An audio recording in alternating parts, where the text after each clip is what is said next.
పెళ్ళైనా పండగైనా వేడుక ఏదైనా పట్టు చీరల ప్రత్యేక వేదిక వారాహి సిల్క్స్. నమస్కారం, నేను మీ విక్రమ్ పోలా. ఈరోజు మన విశిష్ట అతిథి శ్రీమతి వాసిరెడ్డి పద్మ గారు.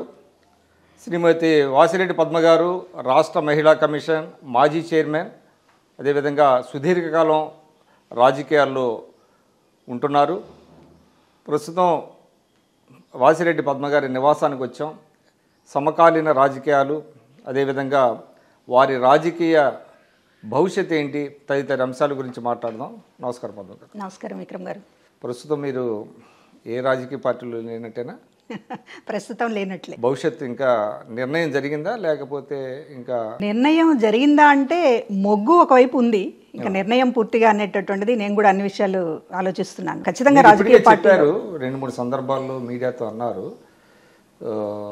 అంటే మీ అడుగులు ఎటువైపు పడుతున్నాయి అనేది చూచాయిగా చెప్పారు, కానీ స్పష్టంగా చెప్పలేదు. ఎందుకంటే మీరు చిరంజీవి గారి కుటుంబానికి కూడా చాలా సన్నిహితులు. అంటే పవన్ కళ్యాణ్ గారు జనసేన ఉన్నది, జనసేన కూడా ఒక ఆప్షన్ అన్నట్టుగా వినపడుతుంది. అటు తెలుగుదేశం జనసేనని నిర్ణయించుకోలేకపోతున్నారా, లేకపోతే ఆ స్పష్టత అయితే ఉందా? అంటే నిర్ణయం రాజీనామా చేసినప్పుడు, అంటే విలేకరులు అడిగినప్పుడు చిరంజీవి గారి కుటుంబంతో నాకున్నటువంటి సంబంధం, అదేవిధంగా పవన్ కళ్యాణ్ గారి గుడ్ లుక్స్, ఇవి మాట్లాడిన సందర్భంలో జనసేనలో వెళ్తానేమోనని చాలామంది అనుకున్నారు. తెలుగుదేశం పార్టీ ఆప్షన్ కూడా నేను సీరియస్గానే పరిశీలించాను అనేది వాస్తవం. ఎందుకంటే రాజకీయాలు అనేటటువంటి స్థిరంగా చేయాలనేది నాకున్న కోరిక, అభిప్రాయం కూడా. అందుకనే ఇంతకాలం జగన్మోహన్ రెడ్డి గారితో ప్రయాణం చేయడానికి కూడా కారణం, రాజకీయ పార్టీలు తొందరగా మారడం అనేటటువంటిది అది మంచి సాంప్రదాయం కాదు, అది ఉపయోగపడదు అనేటటువంటిది కూడా నాకు ఉన్నటువంటి అభిప్రాయం. అందువల్ల కూడా ఒక రాజకీయాలు స్థిరంగా చేయాలంటే ఒక పార్టీలో ఉండాలి, ఒక పార్టీ అనేది ఈ జగన్మోహన్ రెడ్డి గారి దగ్గర నుంచి ఖచ్చితంగా రావాల్సినటువంటి అవసరం వచ్చింది. కనుక ఇక మరొకసారి స్టెప్ మారడం అనేటటువంటిది అనివార్యత వచ్చింది. కాబట్టి ఇప్పుడు రాజకీయాలు స్థిరంగా చేయాలి అనేటటువంటి దాంతో మొత్తం మనకున్నటువంటి ప్రాంతీయ పార్టీల్లో బలమైనటువంటి ప్రాంతీయ పార్టీ, అదేవిధంగా నాకున్నటువంటి సంబంధాలు, వీటి రీత్యా తెలుగుదేశం పార్టీ వైపు ఒక ఆలోచన చేశాను. నిర్ణయం అయితే ఇంకా తీసుకోలేదు. అదేవిధంగా కొంతమంది జాతీయ పార్టీలు అయితే బాగుంటుంది, స్వేచ్ఛ ఉంటుంది రాజకీయాల్లో అనేటటువంటిది కొంతమంది మిత్రులు సలహా ఇస్తున్నారు. నిర్ణయం అయితే తీసుకోలేదు, కానీ ఖచ్చితంగా నా మొగ్గు అయితే తెలుగుదేశం పార్టీ వైపు ఉంది. అంటే జాతీయ పార్టీలు అన్నారు, జాతీయ పార్టీలు అయితే 2 జాతీయ పార్టీలు, సరే కమ్యూనిస్ట్ మనం పక్కన పెడితే అటు కాంగ్రెస్ పార్టీ కావచ్చు, రాష్ట్ర బీజేపీ కావచ్చు, అంటే 2 పార్టీలు కూడా చాలా బలహీనంగా ఉన్నాయి. జాతీయ పార్టీలు అయినప్పటికీ రాష్ట్ర స్థాయిలో వాటి ఉనికి, సరే ఎన్డీఏ భాగస్వామ్య పక్షంలో బీజేపీ ఉన్నది, జాతీయ స్థాయిలో వాళ్ళు అధికారంలో ఉన్నారు, అది looks more attractive Congress party కంటే.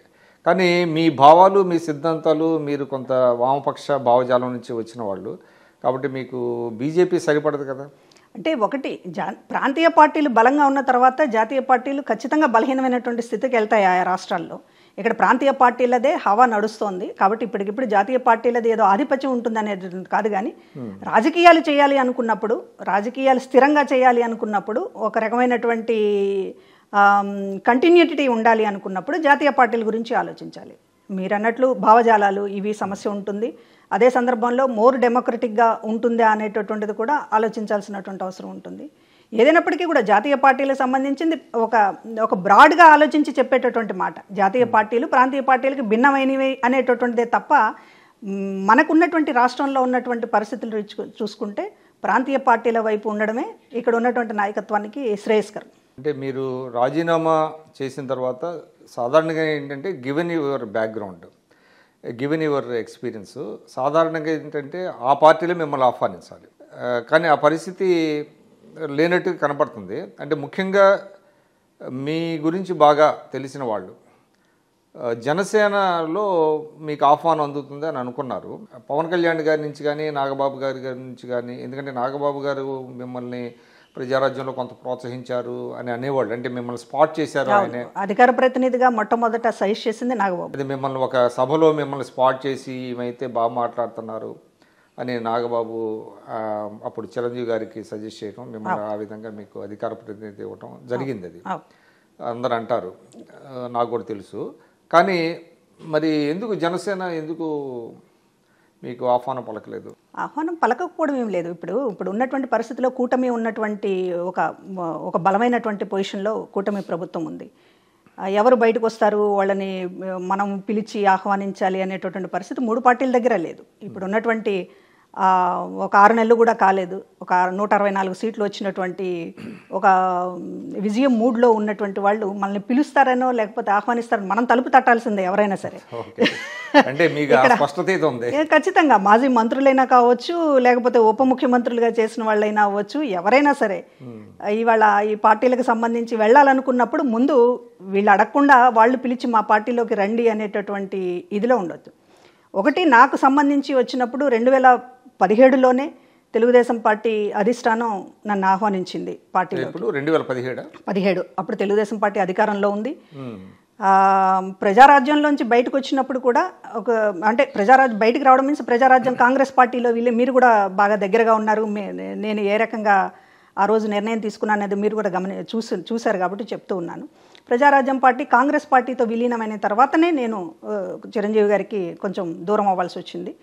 ఆ సందర్భంలో తెలుగుదేశం పార్టీలో చేరాలి అనేటటువంటి ఒక ప్రయత్నం కూడా చేశాను. ఒక మీడియా అధినేతతోటి చర్చలు జరపటము ఇదంతా కూడా జరిగింది. సరే, కొంచెం డిలే అవ్వడము ప్రాసెస్.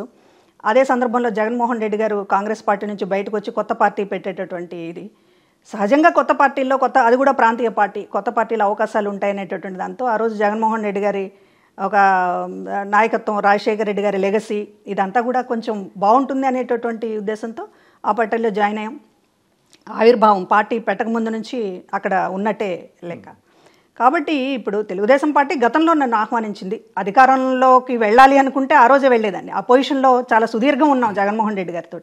ఇవాళ మాట్లాడుతున్నారు అధికారంలో ఉన్నారు కదా అని చెప్పి వస్తున్నారు, ఏ అండకు ఆ గొడుగు పడుతున్నారు అనేటటువంటి కొన్ని మాటలు వినిపించినప్పుడు అధికారం కావాలనుకుంటే ఆ రోజు 2017లో ఆహ్వానించినప్పుడు ఖచ్చితంగా వెళ్ళి ఉండేదాన్ని, ఖచ్చితంగా ఎమ్మెల్సీ ఇచ్చి ఉండేవాళ్ళు. అదేవిధంగా ఆ రోజు 23 మంది ఎమ్మెల్యేలు 23 మంది ఎమ్మెల్యేలు వెళ్ళినటువంటి ఎమ్మెల్యేలతో చంద్రబాబు నాయుడు గారు ఆహ్వానిస్తున్నారనేటటువంటిది చెప్పారు. ఆ తర్వాత 2017లో లోకేష్ గారు స్వయంగా మా బంధువుల ద్వారా, అదేవిధంగా ఆయన పిఎస్ గారి ద్వారా. అంటే అప్పుడు 23 మంది ఎమ్మెల్యేలు తీసుకున్న సమయంలో మీకు కూడా ఆహ్వానం వచ్చిందా? వచ్చిందండి, వచ్చింది. రమ్మని ఆహ్వానించారు. ఆ తర్వాత 2017లో కూడా 2 సార్లు చాలా సీరియస్గానే ఎఫర్ట్స్ పెట్టారు. మా కుటుంబ సభ్యులు, మా ఫ్యామిలీ మెంబర్స్ అందరితోటి కూడా మాట్లాడారు.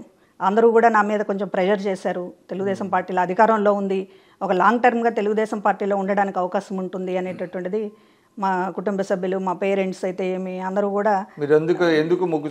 మొగ్గు చూపకపోవడానికి ఆ రోజు పార్టీ వాయిస్గా ఉన్నాను నేను, స్పోక్స్ పర్సన్ అనేటటువంటిది ఒకటే. గుర్తింపు దీని ద్వారా ఉందనే గుర్తింపు కూడా కాదు.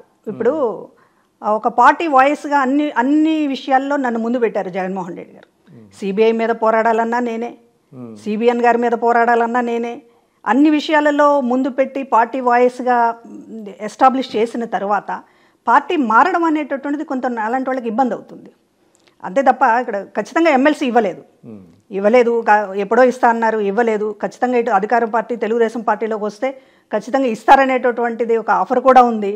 అయినప్పటికీ కూడా పార్టీ మారితే కెరీర్ పరంగా పలచబడతానేమో అనేటటువంటి ఒక సంశయంతో, చిన్న సంశయంతో ఆ రోజున తెలుగుదేశం పార్టీ వైపు వెళ్ళలేదు. కానీ ఈరోజు ఖచ్చితంగా జగన్మోహన్ రెడ్డి గారిని వీడడం అనేటటువంటిది రాష్ట్రానికి మంచిది, ఎవరికైనా మంచిది అనేటటువంటి ఒక స్పష్టత వచ్చింది. అది కూడా ఎలక్షన్ రిజల్ట్స్ తర్వాత.